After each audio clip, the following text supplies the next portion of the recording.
नमस्कार दोस्तों, target with PS Parihar channel में आपका स्वागत है। सुबह की इस वीडियो में ऐसी सूचनाएं होती हैं जो विभिन्न समाचार पत्रों पर छपी होती हैं और विद्यार्थियों के लिए आवश्यक होती हैं। तो आइए शुरू करते हैं और देख लेते हैं कि आज के समाचार पत्रों में विद्यार्थी जीवन से संबंधित कौन-कौन सी सूचनाएं हैं।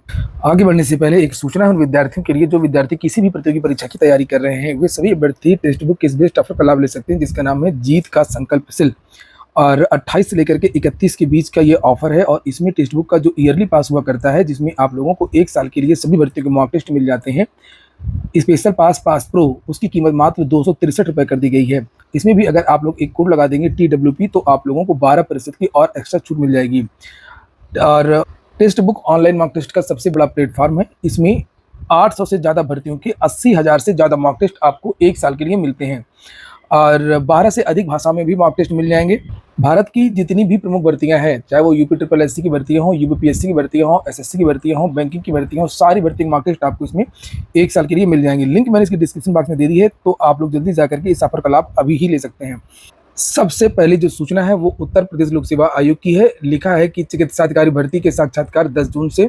उत्तर प्रदेश लोक सेवा आयोग की ओर से चिकित्सा स्वास्थ्य एवं परिवार कल्याण विभाग एलोपैथी के तहत चिकित्साधिकारी ग्रेड 2 के 551 पदों पर सीधी भर्ती के 10 जून से साक्षात्कार शुरू होने जा रहा है।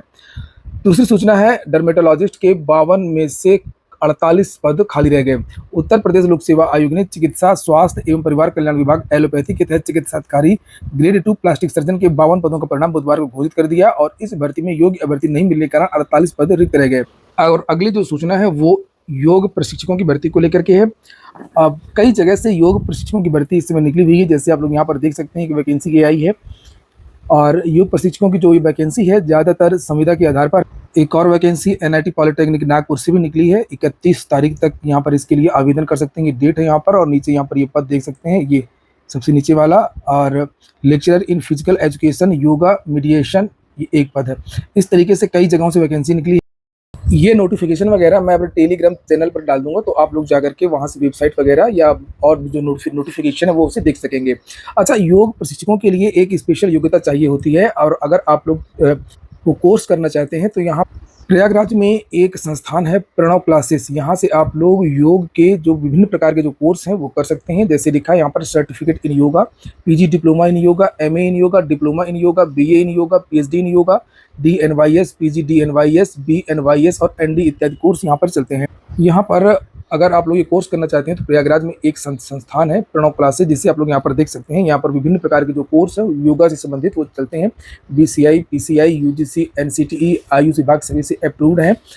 और ये जो सर्टिफिकेट कोर्स भी योगा के चलते हैं, डिप्लोमा कोर्स भी योगा के चलते हैं, BA इन योगा कर सकते हैं, PG डिप्लोमा योगा कर सकते हैं, MA कर सकते हैं, PhD वगैरह भी कर सकते हैं। जो कोर्स यहाँ पर देखिए, यहाँ पर लिखा है diploma in naturopathy and yogic science या DNYS, PG DNYS और bachelor of naturopathy and yogic science यानी BNYS और ND इत्यादि कोर्स।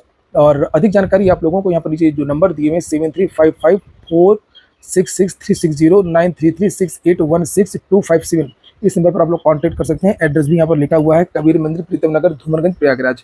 और यहाँ पर एक सूचना भी लिखी हुई है कि उत्तर प्रदेश के सभी जिला होम्योपैथिक चिकित्सालय व क्षेत्रीय कार्यालय एवं यूनानी अधिकारी में योगा इंस्ट्रक्टर की भर्ती प्रारंभ है। नेचुरोपैथी एंड योगिक साइंस में यहाँ पर अगर आपको ये कोर्स करना है तो उसके लिए एलिजिबिलिटी वगैरह लिखा हुआ है, 12वीं पास होना चाहिए, PCB 50% के साथ में आप लोग आवेदन कर सकते हैं। अगली सूचना BPSC की है। लिखा है कि शिक्षक भर्ती परीक्षा पर हाईकोर्ट ने लगाई रोक। इसको लेकर के मैंने कल वीडियो बनाया था, आप लोगों ने देखा होगा। लिखा है पटना हाईकोर्ट ने राज्य सरकार को 1 महीने में अनुबंध शिक्षकों की तरह अतिथि शिक्षक को तरजीह देने के बारे में अंतिम निर्णय लेने का आदेश दिया है। कोर्ट ने अतिथि शिक्षकों को रोजगार के प्रत्येक वर्ष के लिए 5 अंक और अधिकतम 25 अंक देने पर सरकार को जल्द निर्णय लेने को कहा है। साथ ही कोर्ट ने तीसरे चरण में होने वाली शिक्षक बहाली के लिए 7 फरवरी को जारी विज्ञापन संख्या 22/2024 पर फिलहाल रोक लगा दी है। तीसरे चरण में यानी TRE3 में 87,784 पदों पर बहाली होनी है। इससे अनुमान लगाया जा रहा है कि भर्ती की जो प्रक्रिया है वो और आगे बढ़ जाएगी। यानी जो परीक्षा होनी थी जून के महीने में, अब वो जून के महीने में नहीं हो पाएगी। अगली जो सूचना है वो भी बिहार की है। लिखा बोले तेजस्वी युवाओं को 1 करोड़ नौकरी देंगे। और इंडी गठबंधन की जो ज़्यादातर पार्टियां हैं वो लगातार भर्तियों को लेकर के बयान दे रही हैं, चाहे वो अखिलेश यादव हों, चाहे वो राहुल गांधी हों, चाहे वो तेजस्वी यादव हों। तेजस्वी यादव ने यहाँ पर लिखा हुआ है कि मैंने 5 लाख लोगों को सरकारी नौकरी दी जब इनकी गठबंधन में सरकार थी। मोदी जी अब समझ गए हैं जहाँ जा रहे हैं वहाँ नौजवान तलवार नहीं रोजगार की बात कर रहे हैं। लेकिन मैं आपको बता दूं, बहुत सारे लोग कमेंट करते रहते हैं वीडियो में कि सर आप किसी पार्टी का पक्ष लेते हैं या जो जैसी भी बातें, ऐसी बात बिल्कुल भी नहीं है। मैं किसी भी गठबंधन का, किसी भी पार्टी का, किसी भी नेता का समर्थन नहीं करता हूँ। ये चैनल चूंकि बेरोजगारों का है और इसमें रोजगार से संबंधित मुद्दे रखे जाते हैं। जो भी राजनीतिक दल या नेता या पार्टी गठबंधन रोजगार की बात करेगा तो उसकी न्यूज़ प्रमुखता से दिखाई जाएगी। और अगर ये जो लोग बोल भी रहे हैं, कुछ लोग भर्तियों को लेकर के, अगर इनकी न्यूज़ नहीं दिखाई जाएगी, ये मुद्दा नहीं बनेगा, तो फिर ये लोग भी नौकरियों की बात नहीं करेंगे और जो रोजगार है वो मुद्दा कभी बन नहीं पाएगा। इसलिए आप लोग भी, जो भी पार्टी बोले नौकरियों को लेकर के, और जो भी चैनल वाला न्यूज़ बनाए या जो भी समाचार पत्र में न्यूज़ आए, तो उस न्यूज़ को आप लोग ज़्यादा से ज़्यादा शेयर किया करिए, लाइक किया करिए। तो मीडिया भी इस न्यूज़ को ज़्यादा दिखाएगी, चाहे वो समाचार पत्र हो, चाहे वो यूट्यूब चैनल हो, चाहे वो टेलीविजन हो। अगली सूचना है उत्तर प्रदेश प्राथमिक शिक्षकों की। लिखा है चुनाव बाद स्कूल में ठीक होगा शिक्षकों का अनुपात। ये लगातार समाचार पत्रों के माध्यम से जानकारी दी जाती रही है कि बहुत सारे ऐसे विद्यालय हैं जहां पर बहुत सारे बच्चे हैं और लेकिन वहां पर शिक्षकों की कमी है। अक्सर आता रहता है, लेकिन एक बार भी नई भर्ती को लेकर के सूचना नहीं दी गई है कि इसको सुधारने के लिए नई भर्ती की जाएगी। भर्ती की बात ना करके यहाँ पर केवल समायोजन की बात की जाती है कि जहाँ पर अपेक्षाकृत ज़्यादा अध्यापक हैं, जहाँ पर बच्चे कम हो गए हैं, अध्यापक ज़्यादा हो गए हैं, तो वहाँ के अध्यापकों को ऐसे विद्यालयों में भेज दिया जाएगा जहाँ पर अध्यापकों की कमी है। बस इस तरीके की सूचना निकल करके आ रही है। यहाँ पर एक चीज़ और स्पष्ट करने वाली है, आप देख सकते हैं जैसे कि सामान्यतः लोगों में ये धारणा है कि 30 बच्चों पर एक शिक्षक होना चाहिए, लेकिन ऐसा भी, इसी से अनुपात समानुपात के जो आंकड़े हैं वो विधानसभा में दिए जाते हैं, लेकिन हकीकत दूसरी चीज़ है। 30 में तो एक अध्यापक होना ही चाहिए, लेकिन यहाँ पर लिखा है कि 45 बच्चों पर 2 शिक्षक होने चाहिए, 60 बच्चों पर 3 शिक्षक होने चाहिए और 75 पर 4 शिक्षक होने चाहिए। तो यहाँ पर आप लोग देख सकते हैं ऐसे बहुत सारे विद्यालय हैं जहाँ पर जो बच्चे हैं वो ज़्यादा हैं, तो वहाँ पर अध्यापकों की संख्या ज़्यादा होना चाहिए। लेकिन मोटा मोटा अनुमान लगाया जाता है कि 1 करोड़ 26 लाख या 2 करोड़ इतने बच्चे हैं और कुल जो टीचर हैं वो 3.5 लाख 4 लाख हैं। उसका भाग देकर के सीधे कह दिया जाता है कि 30:1 हमारा सही हो गया, लेकिन हर जगह 30:1 का अनुपात नहीं होता है। आप लोग यहाँ से देख भी सकते हैं कि 90 बच्चों पर 5 शिक्षक के लिए भी मानक तय है। ऐसे बहुत सारे विद्यालय हैं जहाँ पर 90 शिक्षक हैं, तो वहाँ पर 3 शिक्षक नहीं होने चाहिए, वहाँ पर 5 शिक्षक होने चाहिए। ये देखिए, अगर हम 30:1 से मोटा मोटा जोड़ते हैं आंकड़ा और जो विधानसभा में बताया जाता है या संसद में बताया जाता है, उस हिसाब से तो यहाँ पर 3 शिक्षक होने चाहिए, लेकिन वास्तव में होने कितने चाहिए? 5 शिक्षक होने चाहिए। तो जो आंकड़े जारी किए जाते हैं वो आधे अधूरे आंकड़े जारी किए जाते हैं, गुमराह करने वाले आंकड़े जारी किए जाते हैं।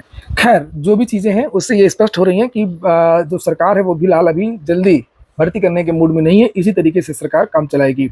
बिहार के सभी स्कूल और कोचिंग आज से 8 तारीख तक बंद। गर्मी से कई जिलों में 300 से अधिक स्कूली बच्चे बीमार। यहाँ पर देख सकते हैं 15 शहर भीषण लू की चपेट में, औरंगाबाद का पारा 48 पार। इसी तरीके से यूपी की भी सूचना है। लिखा प्रयागराज सबसे गर्म 48.8 डिग्री, यूपी में गर्मी से 51 लोगों की मौत। लिखा कि उत्तर प्रदेश प्रचंड गर्मी और लू की चपेट में है। बुधवार को प्रयागराज सबसे गर्म रहा, यहाँ अधिकतम तापमान 48.8 डिग्री पहुंच गया और इससे पहले 6 जून 1979 को यहाँ तापमान 48.8 डिग्री सेल्सियस पर पहुंचा था। बिहार में बीएड के लिए इस बार रिकॉर्ड आवेदन हुए हैं। लिखा बीएड में दाखिले को पिछले 4 साल से अधिक आवेदन आए हैं। उत्तर प्रदेश में लगभग इसका आधे आवेदन और बिहार में 4 लाख आवेदन। 4 लाख आवेदन इसलिए आए हैं कि बिहार से लगातार भर्तियां निकल रही हैं और सबसे बड़ी बात यह है कि बीएड भले ही प्राथमिक में शामिल ना हो, लेकिन बिहार से जूनियर की वैकेंसी आती है, जिसकी वजह से इन विद्यार्थियों ने आवेदन किया है। और जूनियर के अलावा भी टीजीटी पीजीटी की भी वैकेंसी आती है, उसमें भी बीएड मांगा जाता है। यूपी बीएड की भी सूचना है। लिखा बीएड एंट्रेंस एग्जाम आज जारी होंगे एडमिट कार्ड। 9 जून को प्रवेश परीक्षा है। उत्तर प्रदेश बीएड संयुक्त प्रवेश परीक्षा 2024 के लिए सेंटर्स की लिस्ट फाइनल हो गई है। 9 जून को होने वाले इस एंट्रेंस एग्जाम के लिए लखनऊ विश्वविद्यालय से जुड़े 5 जिलों में कुल 33 सेंटर बनाए गए हैं। लिखा एग्जाम के लिए स्टूडेंट्स के प्रवेश पत्र 30 मई को जारी हो जाएंगे और अभ्यर्थी विश्वविद्यालय की वेबसाइट के माध्यम से अपनी पंजीकरण संख्या एवं पासवर्ड डाल करके डाउनलोड कर सकेंगे। नीचे यहाँ पर कुछ और भी सूचना लिखी है। एंट्रेंस एग्जाम में नेगेटिव मार्किंग, हाँ बीएड में आप लोग नेगेटिव मार्किंग का जरूर ध्यान रखिएगा। नेगेटिव मार्किंग का बहुत बड़ा रोल होता है, वो भी 1/3 की नेगेटिव मार्किंग होती है। टाइम बहुत ज़्यादा मिलता है बीएड में, आप ऊब जाएंगे बैठे बैठे क्लास में। 3-3 घंटे का पेपर होता है, इसलिए आप लोग जल्दबाजी ना करें और इसका ध्यान रखें। हर प्रश्न 2 अंक का होगा, प्रत्येक सही उत्तर के लिए 2 अंक मिलेंगे। नीचे यहाँ पर लिखा है कि अभ्यर्थी की बायोमेट्रिक उपस्थिति भी होगी, परीक्षा के दौरान लगेगी। इंटीग्रल कोच फैक्ट्री चेन्नई से अप्रेंटिसशिप के लिए नोटिफिकेशन निकला हुआ है। 1010 पद हैं। आवेदन की जो लास्ट डेट है वो 21 जून रखी गई है। 10वीं 12वीं एवं अन्य निर्धारित पात्रताएं, और ये वेबसाइट है, यहाँ पर जाकर के आप लोग आवेदन कर सकते हैं। राज्यसभा से भी वैकेंसी निकली है। यहाँ पर लिखा संसदीय राजभाषा समिति अवर सचिव अनुभाग अधिकारी और अन्य पदों पर लास्ट डेट इसकी 11 जून है और इसके वेतनमान नीचे यहाँ पर लिखा है, वो लिखा है और नीचे ये वेबसाइट है राजभाषा.gov.in। संघ लोक सेवा आयोग से वैकेंसी सीडीएस की एनडीए का जो विज्ञापन इस समय चल रहा है, तो ये सीडीएस के बारे में आज जानकारी दी गई है। सीडीएस सेकंड आवेदन की लास्ट डेट 4 जून ही है। योग्यता ग्रेजुएशन डिग्री और अन्य निर्धारित पात्रताएं, और ये वेबसाइट है, यहाँ पर जाकर के आप लोग नोटिफिकेशन देख सकते हैं और आवेदन कर सकते हैं। आज की वीडियो में इतना ही। पूरा वीडियो सुनने के लिए बहुत बहुत धन्यवाद।